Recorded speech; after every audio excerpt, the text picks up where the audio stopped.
Hello and welcome to the easiest recipe series on this app, a recipe series where I show all the shortcuts that I've learned over the years, and these shortcuts can be helpful to people with anxiety around cooking, chronic depression, chronic illness that causes chronic pain, people who have disabilities that makes it hard for them to stand for long periods of time, and people like me who just don't want to be in the kitchen all day. And again, as always, if you have any problems with any of the ingredients that I'm using to cook or the methods in which I choose to cook them, then you can scroll on and kick rocks. Okay, if you haven't noticed, I am back in my kitchen and we're gonna do some dope meals. So the first recipe that we're gonna make is actually my interpretation of the viral recipe Buttery garlic steak tips. I'm sure you have seen them. Well, I'm gonna show you how to make them into a freezer prep meal with a little bit cheaper seasonings and a little bit easier things. So the first step to making easier is that I'm gonna use 3 pounds of stew meat.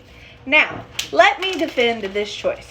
A lot of people that I see making this recipe are actually taking chuck roast and cubing up. Let me let you in on something. Stew meat is actually cubed up chuck roast, and the price is actually really comparable.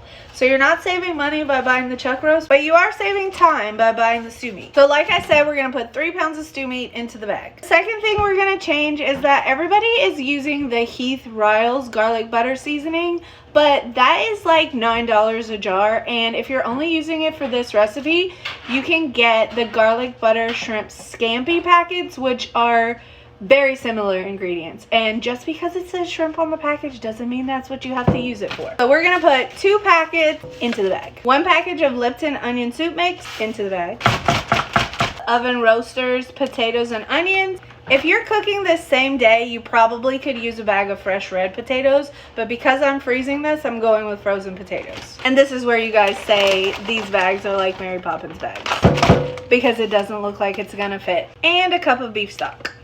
I made this from a beef bouillon cube because Walmart didn't give me the can of beef consomme that I wanted. So use beef consomme or beef stock in a can or whatever you have. And we're gonna take our bag and, like I said, it all fits, seal it up, and give it a little zhuzh. Okay, our second dope meal is actually from a commenter. I'm gonna tag her in this post, but these are the ingredients she says to use. I have never tried it, but she swears it tastes very similar to like sticky chicken. She literally said it's one of those recipes that you just have to trust the process. I'm gonna start out with 3 pounds of chicken thighs. And yes, people have asked me before, you can get boneless, skinless chicken thighs. So put that in the bag. Next, we're gonna do a packet of onion soup mix. It worked out that I did both of these recipes this week because 1 box, 2 packets. And both recipes call for it. Next, we're gonna add in a jar of apricot jelly. And then a bottle of French dressing. Yes, I know this is very reminiscent of the church lady taco soup that we used to have, but she says it's delicious and I'm trusting the process. Zip it up and give it a zhuzh. Okay, as always, I'm gonna pop both of these in the freezer and they will be ready when I need them. If you cook them in the oven like I do, you can just pop them out of the bag, stick them into a Dutch oven or a covered casserole dish, and stick them in the oven straight from frozen. Most of my recipes in the oven from frozen are 2.5 hours. You can also cook these in the crock pot, but as I've stated before, the FDA recommends that you fully defrost your food before putting it into a crock pot. So do with that what you will. Asking me a lot about Instapot and if you have to defrost it before you put it into the Instapot. In general, this is the problem with these recipes in the Instapot.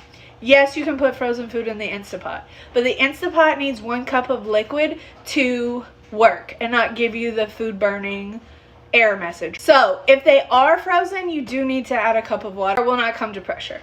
If you do them from fresh, it depends on the recipe. You want to make sure that you have enough liquid for your Instapot to work.